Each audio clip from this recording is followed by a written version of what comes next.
I can turn it that way, so won't have that light in the way. Hi, you guys. See if I can make this a little bit lighter.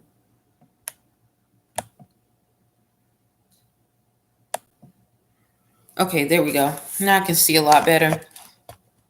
Thank you guys for being in. I came back from volunteering today.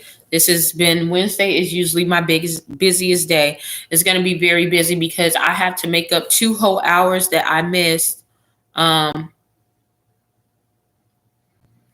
actually, is that 2 hours or 3? I think it's 3 hours that I missed um, while working. And that's because I got really weak. I'm not gonna hold you back. Not gonna lie. I literally got weak. Um, I'm noticing when you get into certain arenas, you have to be careful and diligent of where you're putting your time at and where you're spending it and how long you're spending your time in certain places.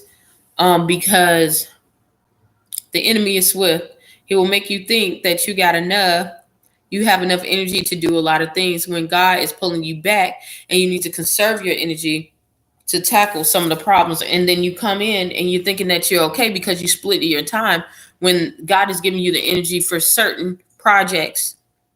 And when you take your time off of those certain projects, you end up failing and a lot of things end up going down the drain. So that's where I'm at right now. I literally felt tired. I also had to do my treatment today. That was bullcrap. But the good thing is that they're going to do some testing because they're saying that I'm recovering up really, really quick. And that's because, for one, I know this is not of God. I do what I'm supposed to do as far as trying to eat healthy and try to stay in a positive mode. So I don't want to try to deny that. But I do believe so is a man thinketh, so is he. And all that good stuff, man. No, you're not about to come over here and try to wage that war cage on me with that whole cancer. So yeah, I was worn out. Anywho, as I started when I went to the shelter today, I went and I volunteered, and I was talking to one of the ladies who just retired as a case manager just because of Lulu. How did you get that? She done went and got some toilet paper off the roll, y'all, and just playing with it. I'm just gonna let her do it. And she just going about it too. Lulu, what is you doing? Huh? What you doing? Oh, hold on.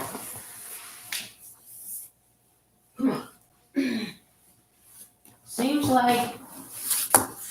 like she ain't gonna be okay until she get her little cell phone up here. So there we go. All right, all right. So yeah, I had went to the shelter, and I was talking to one of the ladies who just retired as a case manager, just dealing with COVID and things like that. So she had retired, and she was asking me how things were, and she was saying that usually I'm bubbly, I'm jumpy, but I only got half the energy. And I started telling her, what I was dealing with, and she's like, "Oh, that's got to be tough." But she also gave me some insight on what was going on because I thought I was losing my mind when I saw what they were doing to my mother and patting her based off of what she previously done and why since the case was closed in the last instance that she had, um, she should have been released within those three days, and they didn't give it to her. Even after the extension of the 10 days, they did not give it to her, or to have her to be transferred to another facility. They would not let her.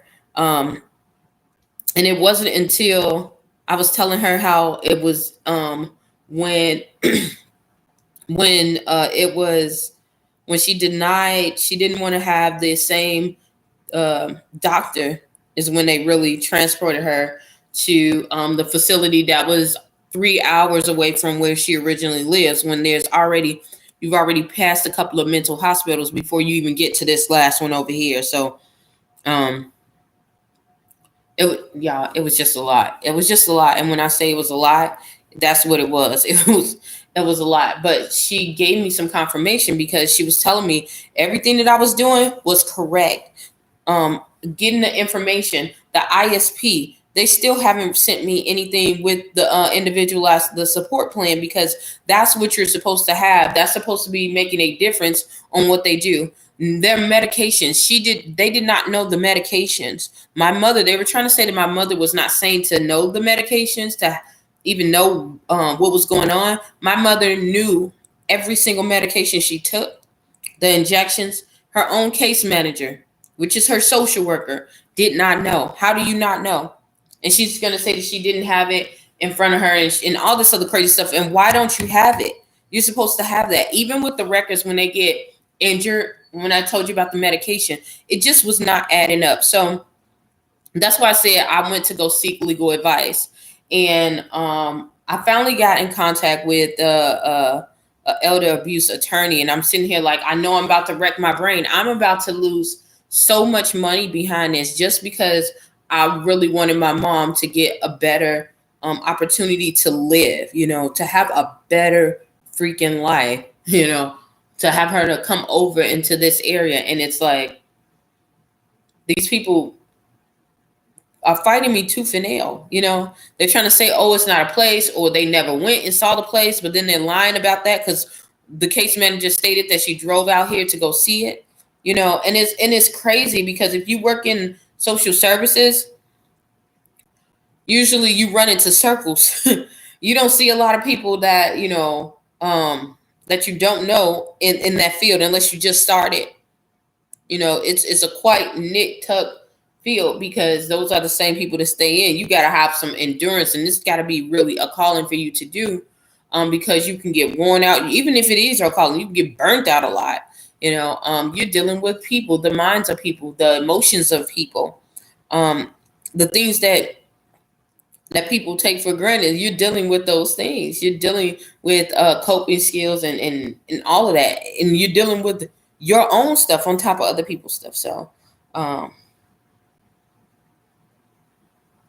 yeah, it's really hurtful. It makes me sometimes want to cry, but at the same time, this is prophecy revealed. If I can tell y'all this is prophecy revealed, it's prophecy revealed. I think that's the main reason why I haven't shedded any tears, because God already told me that I was going to learn what my mom was going through. I was going to learn it through my life, and He was telling me about the shelter that I was going to create in 2013.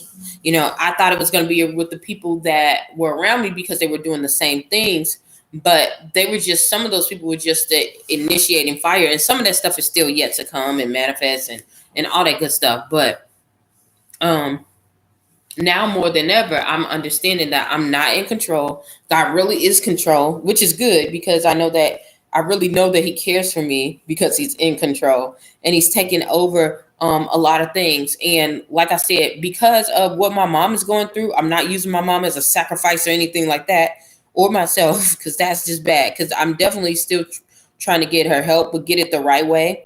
And I wanted to get it in a way that where no one that I know or anyone else who is going through this has to go through this kind of issue ever again. There are so many people who are locked up. My aunt was talking about the conversations that they were having, and they're talking about how they just dope them up, and they're like, this is the reason why, because they're doping them up. And just don't want anyone to have to go through that. They didn't even give my mom a fair chance. And then when she wanted to leave, it was almost like a prison. You're not gonna let my mother leave from an area, and then you say, okay, you can leave from an area, but we're gonna control where you're at, knowing that she does have a daughter that works in social services. Knowing all of this, you know what I'm saying. And some of those people, they act like they didn't, but I'm in her CERT, which is her information board stuff. Um, and it's horrendous. It's horrendous.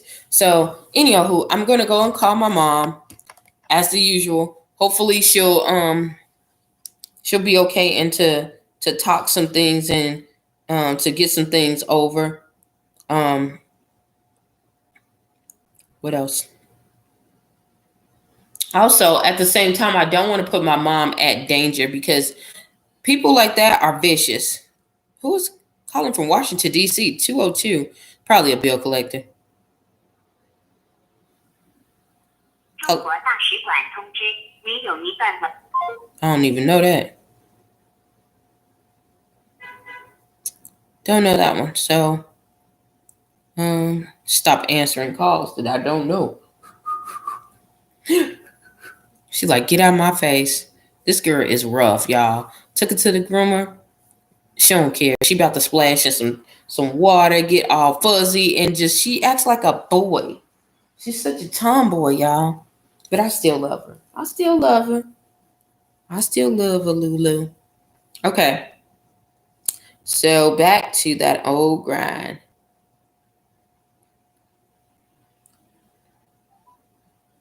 Thank you for and I calling record Richmond everything now State for now. Hospital. Everything Please I listen record. carefully to the following options. To speak the name or enter your party's extension, please press 1. Wait while I transfer your call. Good afternoon, Richmond State Hospital. Hi, I'm calling for 428. Yes, ma'am. Oh shoot, it's 4:00. Oh, they might be at dinner. Is that what you're saying? Yeah, they're at dinner. I'll pass you through anyway. Okay, thank you.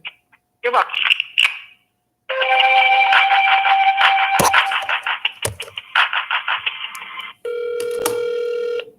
She didn't pass me through any. That's crazy.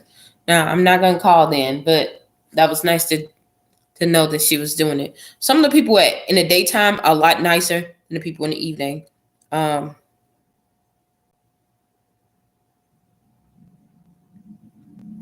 Yeah, so I'm gonna get off of here. I need to go and get some stuff done. My doggone self. So I won't let this evilness consume me and get stuck in the time that I'm supposed to be manifesting and getting some stuff off the road, y'all. When I say off the road, I mean off the road, off the ground. Look at her. If she was a boy. She hates that. She started yarning out, blowing her face. She cannot stand that. I don't know why her grandma did that. Okay. Okay. Okay. Okay. All right, you guys, I'm going to get off here. Hopefully, something I said or done will help you on your journey. Please stay tuned to Journey to Jerusalem. And thank you so very much. Bye.